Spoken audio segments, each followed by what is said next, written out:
ইসলাম ধর্ম গ্রহণের প্রতি সত্যিই কি আগ্রহ আছে ক্রিশ্চিয়ানো রোনাল্ডোর? এদিকে তার প্রাইভেট জেটের খরচ নিয়ে হচ্ছে আবার তোলপাড়। সম্প্রতি একটা বিষয় সোশ্যাল মিডিয়াতে খুব ভাইরাল হচ্ছে, সেটা হলো ক্রিশ্চিয়ানো রোনাল্ডো মুসলমান হতে চায়। এন্ড এই বিষয় নিয়ে চর্চা যদিও নতুন নয়, তবে এবার কিছু ইন্টারেস্টিং ইনফরমেশন জানতে পারা গেছে ইসলাম নিয়ে রোনাল্ডো কিভাবে সেই প্রসঙ্গে। সৌদি আরবিয়ান ক্লাব আল নাসেরের সাবেক গোলকিপার ওয়ালিদ আব্দুল্লাহ রিসেন্টলি একটি টিভি শোতে রোনাল্ডোর ইসলাম ধর্মের প্রতি আগ্রহের ব্যাপারে জানায়, এবং এই ওয়ালিদ কিন্তু রোনাল্ডোর সাথে বেশ লম্বা সময় ধরে সেম লকার রুম ইউজ করতেন। Times now, the economic Times সহ আরো বেশ কিছু নিউজ পোর্টাল থেকে জানা যায়, ওয়ালিদ সেই ইন্টারভিউতে জানায় সে রোনাল্ডোর সাথে ইসলাম নিয়ে রোনাল্ডোর চিন্তা ভাবনা কি সেই প্রসঙ্গে কথা বলছিল। এন্ড তখন রোনাল্ডোর ইসলাম নিয়ে তার আগ্রহের বিষয় জানায়, এবং ওয়ালিদের মনে হয়েছে রোনাল্ডো জেনুইনলি হয়তো তার ধর্ম চেঞ্জ করতে চায়। ওয়ালিদ আরো জানায় রোনাল্ডো সৌদিতে আসার সময় তার সঙ্গে বেশি সময় কাটানো হতো, এন্ড রোনাল্ডো তখন সৌদির কালচার, মুসলমানদের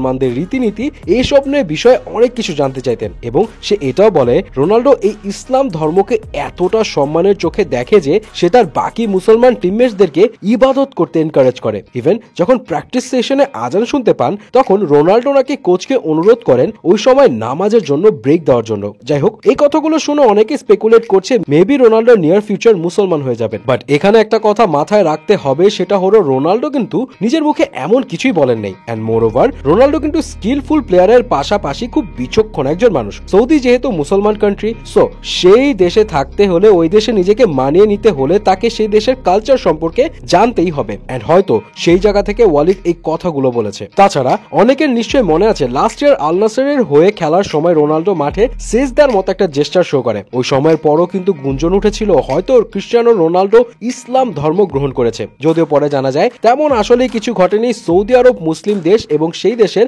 মানুষের কালচারটাকে সে জাস্ট একসেপ্ট করেছে। এবার আসি রোনাল্ডোর প্রাইভেট জেটের কাছে। রোনাল্ডোর প্রাইভেট জেট আছে যেটা একদম কাস্টমাইজ, এটা সবাই জানে। কিন্তু এই প্রাইভেট জেট মেইনটেইন করতে তাকে যেই টাকা খরচ করতে হয় সেটা শুনলে আপনিও খাবেন টাসকি। রোনাল্ডোর প্রাইভেট জেট গালফস্ট্রিম 650 এর দাম মিডিয়া রিপোর্টস থেকে জানা যায় প্রায় $73 মিলিয়ন, মানে 8,725 কোটি টাকা, যার ভিতরে রয়েছে মোট 19 জন প্যাসেঞ্জারের সিটিং অ্যারেঞ্জমেন্ট সহ 10 জন লোকের শুয়ে থাকার ব্যবস্থা, এন্ড 3টি বিশাল লিভিং স্পেস। এন্ড টানা প্রায় 7,500 নটিক্যাল মাইল ফ্লাই করতে পারে এই প্রাইভেট জেট, মানে ঢাকা থেকে নিউ ইয়র্কে কোনো ধরনের রিফুয়েলিং ছাড়াই একটানা ফ্লাই করতে পারবে। তবে এর মেইনটেনেন্স কস্ট যেটা আছে সেটা দিয়ে অনেক দেশের কয়েক মাসের বাজেটও হয়ে যাবে। ওই রিপোর্ট থেকে জানা যায় বছরে যদি এই প্রাইভেট জেট 200 ঘন্টা ফ্লাই করে তবে প্রায় $18,60,000, মানে 222 কোটি টাকার বেশি খরচ হয়। এন্ড যদি 400 ঘন্টা ফ্লাই করে তবে $29,95,000, মানে প্রায় $358 কোটি টাকা খরচ হয়। এন্ড প্রতি মাইলে খরচ হয় $19.55, মানে